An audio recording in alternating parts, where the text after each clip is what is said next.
It was fun hooping with you all this morning.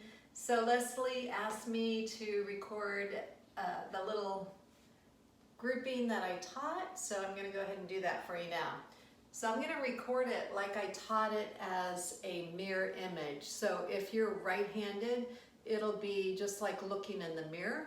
If you're left-handed, you can try, I'll actually do it both sides. So I don't know if anybody actually was left-handed or not, but I'll do it both ways. So this is a mirror image again. First of all, I'm going to go ahead and demonstrate it kind of with the end result with the hoop trick, with my arms and my footwork, and then I'll break that into pieces so that you can see it. So here's what it's going to look like with everything together.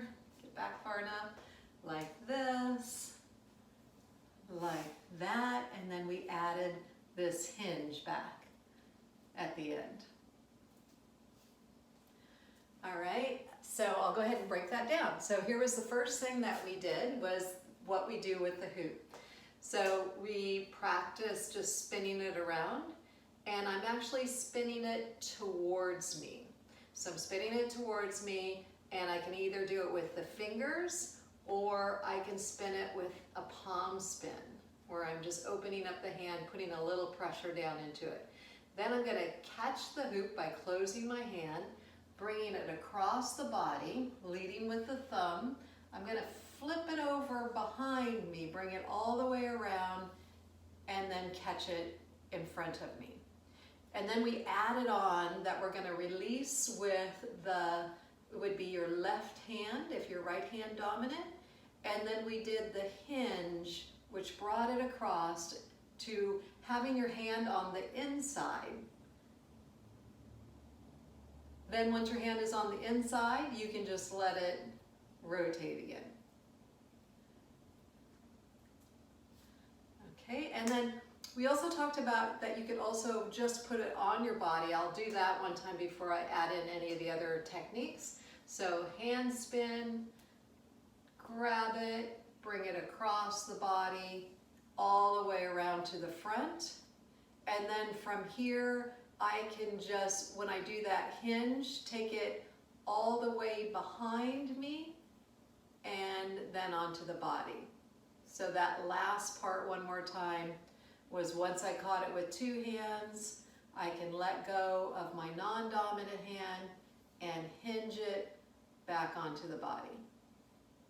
And I'll just do that with my back towards you too. So it looks like this. Here's the hand spin. Catch it, bring it across my body, all the way behind to the front position. And then I'm going to hinge it back. And now I can do a hand spin. And I'll do it one more time, just putting it hoop on my body.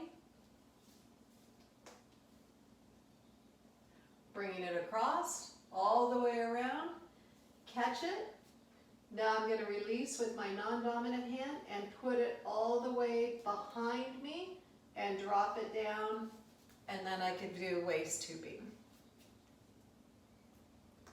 All right, so now I'm going to add in the footwork. So this is what my feet are going to do. Again, if I'm facing you, I'm like a mirror image, like you're looking in the mirror, and you'll follow along and do like the mirror image of what I'm doing.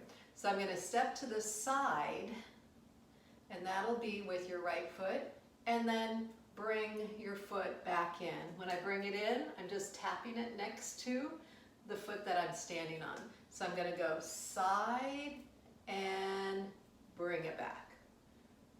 Okay, so this is what we call like a rocking step. I'm rocking to the side and then bringing it back in. So when I add that in with the hoop, I'm going to spin it, catch it, and as I bring it across my body, my foot goes in the opposite direction. Then as I bring it around behind, I'm just leaving my feet there, and then as I catch it, I'm bringing that foot back in.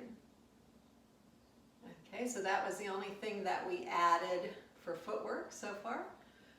And then arm styling. So we started with the arm just straight up in the air, and then we're going to be taking it, kind of threading it through the space between our hand and the hoop. and then taking it back out to the side. So it was straight up, thread through, and out to the side. So when I add that with the hoop, I'm going to be straight up in the beginning, spin it, and then as I lift it up, and I'll do it without feet for just a second so you can just see threading it through this space between my hand and the hoop. And then as I bring it out to the side and around, I just opened up the arms and then brought it back in to catch. So now when I put everything together with the hoop trick, the footwork, and the arm styling, it'll look like this again. So we're going to start with the arm straight up. We're going to spin the hoop, catch it. As we bring it across, I'm going to move my foot to the side, thread my hand through, bring the hoop all the way around into this big open space, and then catch it. And then I'm going to hinge it back this way, and then I could, we didn't do this, but just bring my arm out as I'm just hand hooping. And then finally I'll do it putting it back onto the waist again. So it looks like this, and I'm spinning it, and I'm stepping and taking the hand through, threading it through, opening it up, catching it, flipping it back around. So instead of hinging it this way, where I'm moving my hand, I'm going to leave my hand there and let the hoop come back behind me until I'm inside of it, catch it, and then just push it around. Now, when you catch it, depending on which way you hoop, so if I do want to take it around and go into the hoop, once I get here, I can spin it either direction. Okay, so hope that was useful. Let me know if you have any questions, and it was really fun to meet everybody today, and hopefully see you next time.